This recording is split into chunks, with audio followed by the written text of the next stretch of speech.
కొన్ని విషయాలు వింటున్నప్పుడు చూస్తున్నప్పుడు చాలా ఆశ్చర్యంగా అనిపిస్తాయి. ఎందుకని ఈ ప్రస్తావన చేస్తున్నానంటే, ఈరోజు తెలుగుదేశం పత్రిక, తెలుగుదేశానికి బాకా ఊదేటటువంటి పత్రిక, ఒక విధంగా సొంత పత్రిక లాంటిది. దానిలో ఇవాళ మెయిన్ హెడ్డింగ్ చూశా. దానిలో చంద్రబాబు నాయుడు గారి మాటలు దానిలో ప్రస్తావన చేశారు.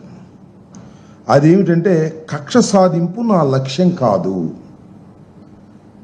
ఈ మాట అనగానే నాకు ఆశ్చర్యం వేసింది, నిర్ఘాంతపోయాను.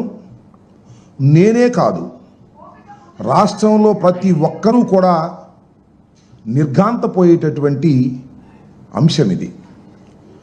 ఆయనకు కక్ష సాధింపు అసలు ఆయన లక్ష్యమే కాదు అనేటువంటి మాట.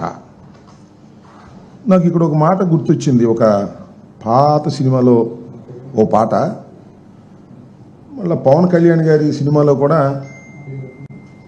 ఖుషి అని కూడా దానిలో పెట్టినట్టున్నారు.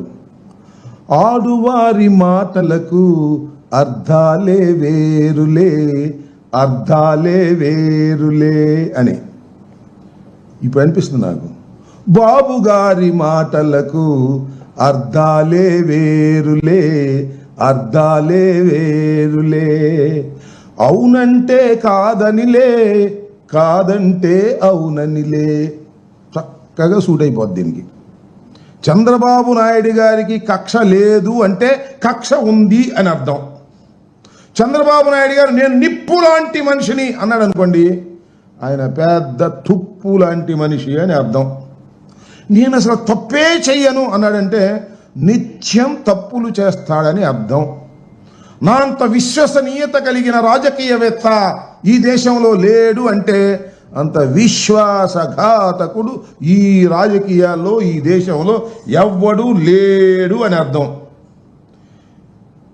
నేను అందరినీ విశ్వసిస్తాను అంటే ఎవరిని నిశ్వసించను అని అర్థం. నేను అక్రమాలు చెయ్యను అన్నాడా, రోజు అక్రమాలు చేస్తాడని అర్థం. నేను ఇదంతా ఎందుకు మీకు ప్రత్యేకంగా చెప్పాల్సిన అవసరం ఏముంది? చంద్రబాబు నాయుడు గారు ఉమ్మడి రాష్ట్రం అయిపోయిన తర్వాత, విడిపోయిన తర్వాత హైదరాబాద్లో ఒక ఎమ్మెల్సీని కొనడం కోసం డబ్బులు సరఫరా చేస్తూ లైవ్లో దొరికిపోయాడు. అవునా? నేనన్నా కల్పించానేది? అదే మా వాళ్ళు బ్రీఫ్డ్ మీ కేసులో అంత లైవ్లో దొరికిపోయినా కూడా నా అంత నిజాయితీ పరుడు ఎవడో లేడు నమ్మని అంటాడు.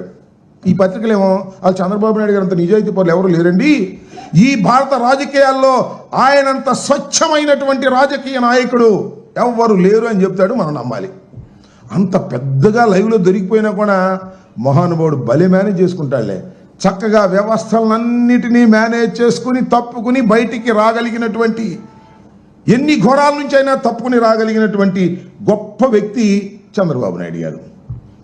నేను మీ అందరికీ గుర్తు చేస్తా, చంద్రబాబు నాయుడు గారు ఎన్నికలకు ముందు మా మీద ఎన్ని అపవాదులు వేశాడండి.